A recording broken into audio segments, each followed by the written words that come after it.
ವೀಕ್ಷಕರೇ ನಮಸ್ಕಾರ. ಕರುನಾಡ ಚಕ್ರವರ್ತಿ ಶಿವರಾಜ್ ಕುಮಾರ್ ನಟಿಸ್ತಾ ಇರೋ ಬಹುನಿರೀಕ್ಷಿತ ಭೈರವನ ಕೊನೆಯ ಪಾಠ ಚಿತ್ರದ ಫಸ್ಟ್ ಲುಕ್ ಬಿಡುಗಡೆ ಆಗಿದೆ. ಶಿವಣ್ಣನ ಜನ್ಮದಿನದ ವಿಶೇಷವಾಗಿ ನಿರ್ದೇಶಕ ಹೇಮಂತ್ ಎಂ ರಾವ್ ಹಾಗೂ ಇಡೀ ತಂಡ 2 ದಿನ ಮುಂಚಿತವಾಗಿಯೇ ಭೈರವನ ಕೊನೆಯ ಪಾಠ ಫಸ್ಟ್ ಲುಕ್ ಅನ್ನು ಉಡುಗೊರೆಯಾಗಿ ನೀಡಿದೆ. ಭೈರವನ ಕೊನೆಯ ಪಾಠ ಸಿನಿಮಾದ ಫಸ್ಟ್ ಲುಕ್ ಖಡಕ್ ಆಗಿದ್ದು, ಹಿಂದೆಂದೂ ಕಾಣದ ಹೊಸ ಅವತಾರದಲ್ಲಿ ಶಿವಣ್ಣ ಕಾಣಿಸಿಕೊಂಡಿದ್ದಾರೆ.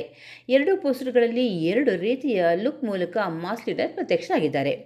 ಗಡ್ಡ ಹಾಗೂ ಮೀಸೆ ಬೆಳಗಾಗಿದೆ, ಯುದ್ಧಕ್ಕೆ ಸಜ್ಜಾದ ಪೋಷಾಕು, ಬೆನ್ನಿಗೆ ಬಾಣಗಳನ್ನು ಇಟ್ಕೊಂಡಿದ್ದು, ಹಿಂಭಾಗದಲ್ಲಿ ಕುದುರೆ ಇದೆ. ಚಿತ್ರದ ಬಗ್ಗೆ ಮಾತನಾಡಿರೋ ಶಿವರಾಜ್ ಕುಮಾರ್, ಅಪ್ಪಾಜಿ ಈ ರೀತಿಯ ಪಾತ್ರಗಳನ್ನು ನಿಭಾಯಿಸೋದ್ರಲ್ಲಿ ಹೆಸರುವಾಸಿಯಾಗಿದ್ದರು. ಭೈರವ ಪಾತ್ರದಲ್ಲಿ ನಟಿಸ್ತಾ ಇರೋದಕ್ಕೆ ನನಗೂ ಅತೀವ ಸಂತೋಷ ಆಗಿದೆ ಎಂದರು.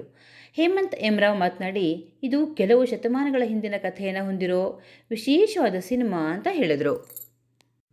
ನಿರ್ಮಾಪಕ ವೈಶಾಖ್ ಜೆ ಗೌಡ ಮಾತನಾಡಿ, ಭೈರವನ ಕೊನೆಯ ಪಾಠ ತುಂಬ ವಿಶೇಷವಾದ ಚಿತ್ರ ಆಗಲಿದೆ ಅಂತ ನನಗೆ ಗೊತ್ತಿದೆ.